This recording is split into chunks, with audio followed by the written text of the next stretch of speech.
Hello दोस्तों, कैसे आप लोग। आप देखिएगा कि अभी जो बीजेपी जो है वो अभी इलेक्शन जो बिहार में होने वाले हैं, उस बिहार में होने वाले इलेक्शन में जो बीजेपी है उसने कांग्रेस के जो वोट हैं वो हटा दिए हैं और अपने वोट ऐड कर दिए हैं। तो आप देखिएगा बहुत सारी उम्मीदें जो है कि कांग्रेस जो है इस बार सरकार बना सकती है बिहार में, और जो लालू लोग हैं वो सरकार बना सकता है बिहार में। लेकिन इसके लिए एक बहुत बड़ा इशू ये है कि जो 24 नवंबर तक जो इलेक्शन होने वाले हैं आपके बिहार में, उस 24 नवंबर तक जो रिज़ल्ट आ जाएंगे और सीएम बन जाएंगे, तो सेंटर का जो गवर्नमेंट बनने वाला है, मतलब पीएम जो बनेगा, तो बहुत हद तक निर्धारित करेगा कि जो गवर्नमेंट जो सीएम का बनेगा वो बहुत हद तक निर्धारित करेगा कि पीएम कौन बनेगा सेंटर में। इसका बहुत बड़ा असर ये है कि यहाँ जो सांसद जो लोग जो दिए हुए हैं वहाँ पर सेंटर में जो आपका समर्थन दिए हुए हैं, तो वो सारे सांसद जो किसी न किसी दबाव में जो समर्थन दिए हुए हैं वहाँ पर सेंटर में, आप देखिएगा अभी टोटल मिला के 293 सदस्य जो बीजेपी के एस अलायंस के हैं, तो 293 सदस्य में अगर नायडू जो होते हैं वो अपना समर्थन वापस ले लेते हैं, यानी 16 सदस्य को वापस ले लेते हैं, तो 16 सदस्य वापस लेने के पास टोटल जो ये बीजेपी के पास जो 277 लगभग सदस्य बच जाते हैं। तो 277 सदस्य बचने के बाद भी जो है एनडी मतलब कि ये सरकार कांग्रेस लोग नहीं गिरा सकते, इसलिए नायडू भी अपना समर्थन वापस लेने में थोड़ा कतराते हैं। अब सवाल ये है कि वो कौन सांसद है जो मतलब कि अपना समर्थन वापस नहीं लेते हैं। स्वाभाविक रूप से वो सांसद बिहार के जो सांसद, मतलब मान लीजिए कि 277 टोटल वो मतलब आ रहे हैं एमपी, तो 277 एमपी आ रहे हैं, तो वो टोटल ऐड हो रहे हैं बिहार के, तो ही समर्थन वापस नहीं ले रहे हैं। तो सवाल उठता है कि वो एमपी जो बिहार से आते हैं आखिर वो क्यों समर्थन वापस नहीं ले रहे हैं, जो नीतीश के साथ हैं और जो मतलब कि राहुल गांधी को समर्थन दे सकते हैं। तो इसका जवाब ये है कि वो किसी न किसी दबाव में हैं, किसी लालच में हैं, मतलब उन पर किसी तरह का दबाव है ईडी सीबीआई का, या फिर किसी लालच में हैं, तो इसलिए वो समर्थन वापस नहीं ले पा रहे हैं। मतलब ये जो बिहार का घटनाक्रम है, तो आप देखिएगा 24 नवंबर तक तो जो सरकार बनने वाली है बिहार में, तो अगर वो सरकार जो बिहार में जो सरकार बनने वाली है वो अगर कांग्रेस की सरकार बनती है, और अगर वो कांग्रेस की सरकार बनती है, तो उस हालत में केंद्र में सरकार गिर जाएगी। और अगर कांग्रेस की सरकार नहीं बनती है बिहार में, तो स्वाभाविक रूप से मान लीजिए कि इस केंद्र में भाजपा की सरकार नहीं गिर सकती है। एक ही मौका है कांग्रेस के पास कि बिहार में अगर वो लोग कुछ कर सके कमाल, मतलब कि अगर वैसा कर सके। लेकिन आप देखिएगा बहुत हद तक कोशिश की जा रही है कि मतलब कि आपका बिहार में जो इलेक्शन जो होता है उसको जीतने के लिए लोग पूरा कोशिश कर लिया है, मतलब कि बीजेपी वाला। आप देखिएगा कि 80 मुस्लिम वोटर लोग को हटा रहा है, और जितना कांग्रेस और बीजेपी का, कांग्रेस और राष्ट्रीय जनता दल का जो भी ये वोटर है उसको वो लोग हटा दिया, 64 लाख वोटर को, और उसको ऐड भी अभी तक नहीं किया, और अपना फर्जी वोटर सब ऐड करते जा रहा है। तो सवाल है कि अगर ये इलेक्शन मतलब कांग्रेस और ये लोग हार जाता है, जो विपक्षी पार्टियां, अगर ये वाला इलेक्शन हार जाता है बिहार का, और 24 नवंबर तक अगर मान लीजिए बीजेपी का सरकार बन जाता है फिर से, तो कितनी परिस्थितियां, मतलब फिर बीजेपी को हटाना बहुत ही मुश्किल हो जाएगा, मतलब कांग्रेस के लिए। तो सवाल है कि आखिरकार सब जगह आप देखिएगा आंदोलन हो रहे हैं, जैसे भी आंदोलन हो रहे हैं आप देखिएगा, वो सारे आंदोलन आपके छात्र आंदोलन हो रहे हैं, चाहे वो दिल्ली में हो, चाहे आपके बिहार में हो, चाहे एसएससी के हो, चाहे बीपीएससी के हो, चाहे आपके एसएससी बीपीएससी के अलावा आपका जो ये होता है एसएससी बीपीएससी के अलावा आपके बहुत सारे जो नीट एग्ज़ाम के हों, या बहुत सारे अभी जो लद्दाख में जो हो रहे थे आंदोलन। तो आखिरकार इन सब आंदोलन के कारण क्यों ऐसा नहीं हो पा रहा है कि सारे आंदोलन एक साथ एक ही बार हो पा रहे हैं। और एक बात तो सबसे ज़्यादा संदेहपूर्ण है कि जो राहुल गांधी है वो, मतलब कि मान लीजिए आपके जो लद्दाख के जो ये हैं जो आंदोलन लद्दाख में जो हो रहा था, तो वो लद्दाख में आंदोलन के बाद राहुल गांधी ने कुछ नहीं बोला, और राहुल गांधी उसके तुरंत बाद विदेश चले गए। इसको क्या समझा जाए। सबसे पहला बात कि वो विदेश क्यों चले गए 4 देशों की यात्रा पर, क्या वो वहाँ कुछ मतलब अपना ये कर रहे हैं, या देश जब बुरी स्थिति में फंसा हुआ है सारे स्टूडेंट जो हैं। और आप देखिएगा अभी 200 लाख करोड़ का कर्ज़ भी हमारे देश पर है, और ये 150 लाख करोड़ का कर्ज़ तो सिर्फ और सिर्फ पिछले 10 साल में हुआ है। तो 150 लाख करोड़ का कर्ज़ पिछले 10 साल में आपको पता होना चाहिए कि 50 लाख करोड़ रुपये का कर्ज़ हमारे देश पर 53 लाख करोड़ रुपये का कर्ज़ हमारे देश पर 2014 में था, और अब जब जाके 2025 आया है तो 10-11 साल में हमारे देश पर कुल कर्ज हो गया है 200 लाख करोड़ रुपये, यानी 150 लाख करोड़ रुपये का कर्ज आ गया है। तो जो 150 लाख करोड़ रुपये का कर्ज आ गया है उसके लिए प्रतिवर्ष मतलब लगभग 12 लाख करोड़ रुपया दिया जाता है सिर्फ उसकी ब्याज के भुगतान में। मतलब 200 लाख करोड़ रुपये का ब्याज के भुगतान जो होता है वो 12 लाख करोड़ रुपये के लगभग में होता है। अब आप देखिएगा हमारे देश में जो भी ये हो रहे हैं मतलब कि एक्सपोर्ट हो रहे हैं, वो सारे एक्सपोर्ट कहीं ना कहीं जाके वो एक्सपोर्ट मतलब कम हो गए हैं या बंद टाइप के हो रहे हैं। आप देखिएगा ज़्यादातर एक्सपोर्ट तो हम लोग का वहाँ ही होता था, अमेरिका में होता था। तो आप देखिएगा टैरिफ जब से लगा दिया गया है तब से 50% टैरिफ के कारण बहुत सारे इंडस्ट्री जो आप देखिएगा अप्रैल मई में जो एक्सपोर्ट हुआ था $8.4 बिलियन का, मतलब कि मई में वो अब घट के हो गया $6.8 बिलियन का, मतलब अगस्त तक आते आते मतलब बहुत सारा 1 पॉइंट लगभग रखिए $1.5 बिलियन का लगभग एक्सपोर्ट घट गया है। ऊपर से आप देखिएगा जो आपके दवा है उस पर 100% जो ब्रांडेड आपके ये हैं क्या बोलते हैं दवाई होते हैं उस पर 100% ये आ गया है टैरिफ आ गया है। तो 100% टैरिफ का मतलब ये होता है कि अगर जो दवाई यहाँ पर मतलब 7,000 का है तो वहाँ 14,000 का बिकेगा। 100% टैरिफ का मतलब ये होता है। तो आखिरकार सवाल है कि जो दवाई का दाम 100% ज़्यादा हो जाएगा तो क्यों आखिर वहाँ का कोई बंदा या कोई भी वहाँ पर का नागरिक जो होता है अमेरिका का उतना महंगा दवाई खरीदेगा। तो स्वाभाविक रूप से यहाँ का दवाई का जो एक्सपोर्ट है वहाँ घटेगा।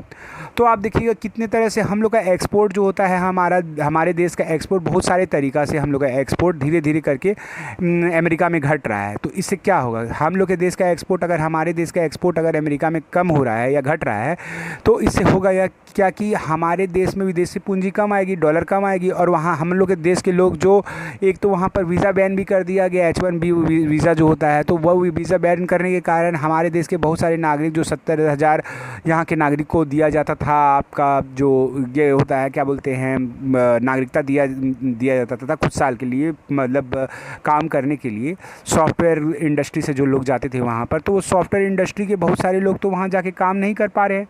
तो सवाल उठता है कि जो सॉफ्टवेयर इंडस्ट्री के बहुत सारे लोग जो वहाँ काम नहीं कर पाएंगे तो उनसे जो पैसा आता था या तो वो पैसे जो मोदी के काटे जाएंगे, तो वो मोदी के जो पैसे काटे जाएंगे वो कहाँ से वो पैसों का पूर्ति होगा, वो कितने पैसे होंगे जिस पैसे को मोदी का काटा जाएगा। तो सवाल उठता है कि वो पैसे कहाँ से आएंगे, किस जगह से आएंगे, जब इतने सारे 70,000 मान लीजिए लोग वहाँ पर जॉब नहीं कर पाएंगे, दवाई में कमी होगी, एक्सपोर्ट में कमी होगी, सारे इंडस्ट्री बंद हो रहे होंगे, तो आखिरकार 1-2 साल में हमारे देश की स्थिति क्या होगी, पैसा आखिर कहाँ से आएगा। आपको पता होना चाहिए अभी 35 लाख करोड़ रुपये के लगभग में टैक्स हमारे देश में आता है और वो जो 15 लाख करोड़ रुपये का 50 लाख करोड़ का बजट बनता है, तो 15 लाख करोड़ रुपये कहीं से कर्ज लेके ही वो कर्ज को भुगतान किया जाता है। तो सवाल है कि जब एक लार्ज अमाउंट जो लगभग 7 लाख करोड़ रुपये का था जो अमेरिका से आता था एक्सपोर्ट करके, और जो पैसे भेजे जाते थे आपका वहाँ के नागरिक के द्वारा, तो एक बहुत बड़ा अमाउंट होता था यहाँ हम लोग के देश में जो आता था। तो वो देश को आखिर वो कहाँ से वो अमाउंट आएंगे, सबसे पहला बात तो ये है।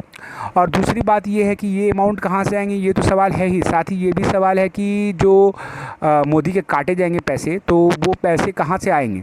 तो अभी तो ट्रम्प जो है मोदी को काट दिया है और पूरा पैसा उसका वापस दे नहीं रहा है, मतलब कि कोई भी पैसा। तो आप समझ ही जाइएगा कि इस तरह का जो सिस्टम चल रहा है तो उससे भारत की इकोनॉमी कहाँ से कहाँ पहुँच जाएगी, कुछ दिन में डाउन होते चली जाएगी। तो भारत की इकोनॉमी को फिर से रिवाइव करने के लिए और फिर से वापस लाने के लिए ऐसे आप देखिएगा कि ऐसे नरेंद्र मोदी को कुछ आता भी नहीं है इकोनॉमिक दृष्टिकोण से। आप देखिए तो पिछले 10 साल में मान लीजिए 150 लाख करोड़ रुपये का कर्ज देश पर हो गया है। तो 150 लाख करोड़ रुपये का कर्ज देश पर क्यों हो गया है, जब देश में BSNL था, देश में पोर्ट था, एयरपोर्ट था, तो ये सारा चीज़ जो मोदी लोग हैं वो अदानी को मतलब कि गिरवी कर दिया या बेच दिया या कुछ भी किया, जो भी किया, तो वो सारा सोर्स ऑफ इनकम जो इंडिया का था, मतलब जो भारत जिस चीज़ से कमाता था पैसा, वो सारा सोर्स ऑफ इनकम अदानी को दे दिया। तो पहले तो भारत में जो गवर्नमेंट आते थे जैसे जवाहरलाल नेहरू, इंदिरा गांधी, उन लोग के लिए वो लोग जो रेलवे से कमाते थे, जो BSNL से कमाते थे और जो आपका दूसरे किसी भी तरीके से कमाते थे, वो सारे तरीके से कमा के ही वो देश का ये खर्च पूरा करते थे, मतलब जो भी एक्सपेंडिचर है। अब जब अदानी को ही सारा कुछ मिल गया, पोर्ट, एयरपोर्ट और जो देश के दूसरे संसाधन हैं, तो इस दृष्टिकोण से अगर देखा जाए तो आप बहुत सारे चीज़ तो वो लोग खुद ही हासिल कर ले रहे हैं, वो खुद ही हासिल कर लिया अदानी, तो मतलब देश का क्या भला होगा और कहाँ से पैसा आएगा, और पूरे देश से पैसा जो है टैक्स के रूप में लिया जा रहा है। तो इस तरह तो देश धीरे धीरे करके बर्बाद हो जाएगा, तो ठीक नहीं रहेगा। तो इसीलिए कि नरेंद्र मोदी सरकार का जाना ही देश के लिए भला होगा, क्योंकि ये लोग को कुछ आता जाता नहीं है पूरा देश में, मतलब कि पूरा अराजकता फैला के रखा हुआ है। कोई भी स्टूडेंट लोग, जितना स्टूडेंट लोग है, चाहे वो बीपीएससी का स्टूडेंट हो, एसएससी का स्टूडेंट हो, चाहे बैंक का तैयारी कर रहा हो, सबका जॉब कम हो गया। आप देखिएगा 2014 या 2015 में जो बैंक का वैकेंसी आता था, उसका टोटल वैकेंसी आता था लगभग 24,000। बैंक का वैकेंसी जो होता था 24,000 के लगभग में वैकेंसी आता था। आज लगभग वो वैकेंसी घट के हो गया है 3,000 आईबीपीएस का। एसएससी का वैकेंसी के साथ भी ऐसा हुआ है कि पूरा वैकेंसी आता था उस समय, अच्छा खासा वैकेंसी आता था, वो भी वैकेंसी कम हो गया। रेलवे का तो आता ही नहीं है, 4 साल 5 साल में एक बार वैकेंसी आता है। और उसके बाद आप देखिएगा जो बड़े बड़े जो एग्ज़ाम होते हैं, जैसे बीपीएससी वगैरह है, उसका तो पेपर ही लीक हो जाता है। तो सारे स्टूडेंट जो पढ़ लिख के आए हैं, जो मतलब अभी पढ़े लिखे हुए स्टूडेंट हैं, जो तैयारी करते हैं, मतलब 25 साल के 24 साल के जो भी स्टूडेंट हैं, उनके पास करने के लिए बचा है तो बचा क्या है? मतलब कि मान लीजिए वो पढ़ रहे हैं तो क्यों पढ़ रहे हैं? क्या मतलब कि टीचर का जॉब करने के लिए पढ़ रहे हैं, वो भी जॉब भी अब भी नहीं है, टीचर का जॉब भी नहीं है। तो किस लिए वो सारे जो जितने भी स्टूडेंट लोग हैं वो पढ़ रहे हैं, वो किस लिए पढ़ रहे हैं? तो सवाल तो ये उठता है। और इसके अलावा ये सवाल उठता है कि ये सारे स्टूडेंट क्यों पढ़ रहे हैं, ये तो सवाल उठता ही है। इसके अलावा सवाल उठता है कि नरेंद्र मोदी का सरकार को आखिर ये लोग हटा क्यों नहीं पा रहा है? जो राहुल गांधी है और तेजस्वी है, या फिर क्या बोलते हैं आपका अरविंद केजरीवाल है, और दूसरे कोई भी विपक्षी पार्टियां हैं, तो इन लोगों की सरकार क्यों नहीं गिरा पा रही है? ये भी सवाल है। और दूसरा सवाल है कि ये लोग अगर नहीं गिरा पाएंगे तो इन लोगों का सरकार तो जाते रहेगा। तो बहुत सारे, अगर इन लोगों का सरकार जाते रहेगा तो फिर क्या उपाय है कि ये लोग तो कुछ फिर आगे जाके कर नहीं पाएंगे। मान लीजिए कांग्रेस की सरकार भी धीरे धीरे कहीं ना कहीं ये होती जा रही है।